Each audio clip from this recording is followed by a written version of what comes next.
Bismillahirrahmanirrahim. Assalamualaikum warahmatullahi wabarakatuh. Alhamdulillahirabbil alamin. Puji syukur kehadirat Allah Subhanahu wa taala. Dialah Allah yang telah menciptakan langit tanpa tiang dan bumi tanpa gantungan. Dialah Allah yang telah membuat sayuran dan buah-buahan berwarna-warni dan segala yang ada di laut halal untuk dinikmati. Sholawat serta salam marilah kita haturkan kepada junjungan kita Nabi wa Muhammad sallallahu alaihi wasallam. Beliaulah suri tauladan bagi seluruh umat manusia, suri tauladan seorang ayah bagi keluarganya, suri tauladan seorang pemimpin negara bagi rakyatnya, bahkan seorang tauladan panglima perang bagi pasukannya. Ma'asyiral muslimin, di sini saya teringat satu ayat, yaitu surat Fatir ayat 29 yang bunyinya Bismillahirrahmanirrahim. Innal ladzina yatluna kitaballahi wa aqamus salata wa anfaqu mimma razaqnahum sirran wa alaniyah. Innal ladzina yatluna kitaballah, sesungguhnya orang-orang yang selalu membaca kitab-kitab Allah, wa aqamus shalah, dan orang yang mengerjakan sholat, wa anfaqu mimma razaqnahum sirran wa alaniyah, dan orang yang selalu berinfak dengan sebagian hartanya baik secara diam-diam maupun secara terang-terangan, yarjuna tijaratan lan tabur, mereka itu mengharapkan perniagaan yang tidak akan merugi. Di sini kita bisa mengambil beberapa poin.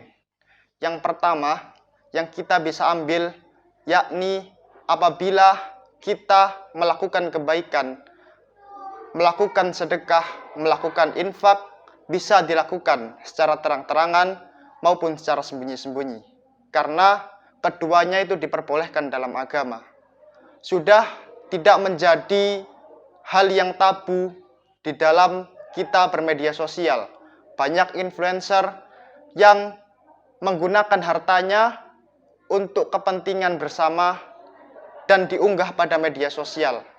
Mungkin sebagian orang akan menilai buruk dan ada yang menilai baik.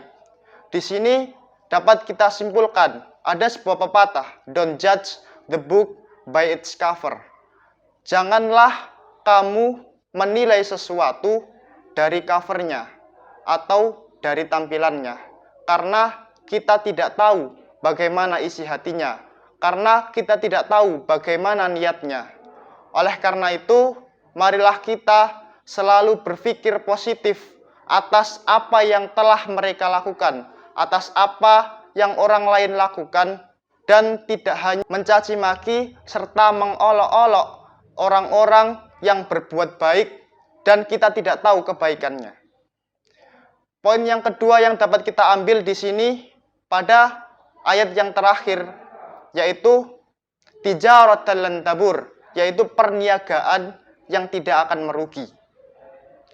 Di sini Allah tawarkan kepada kita, yaitu perdagangan atau perniagaan yang tidak akan pernah rugi.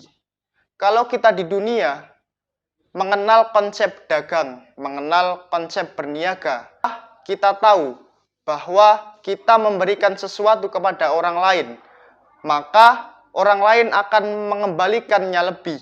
Itu adalah konsep dagang yang selalu kita pakai di dalam dunia nyata. Tapi pada realitanya, pada kenyataannya, dagang ini tidak selalu untung.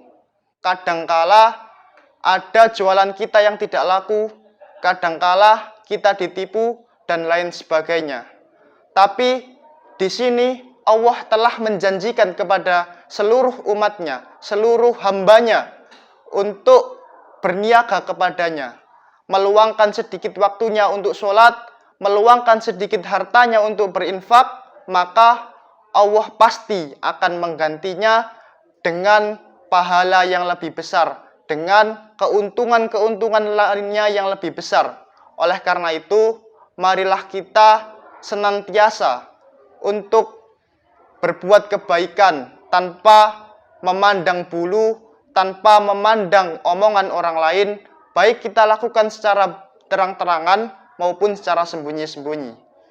Dengan ini saya mengajak kepada semuanya untuk tidak ada henti-hentinya dan gencar-gencarnya berniaga kepada Allah Subhanahu wa taala agar diberikan imbalan yang lebih besar, agar diberikan sebuah anugerah oleh Allah Subhanahu wa taala yang tidak ada duanya. Sekian yang dapat saya sampaikan, kurang lebihnya saya mohon maaf. Nun wal qalami masturun. Wassalamualaikum warahmatullahi wabarakatuh.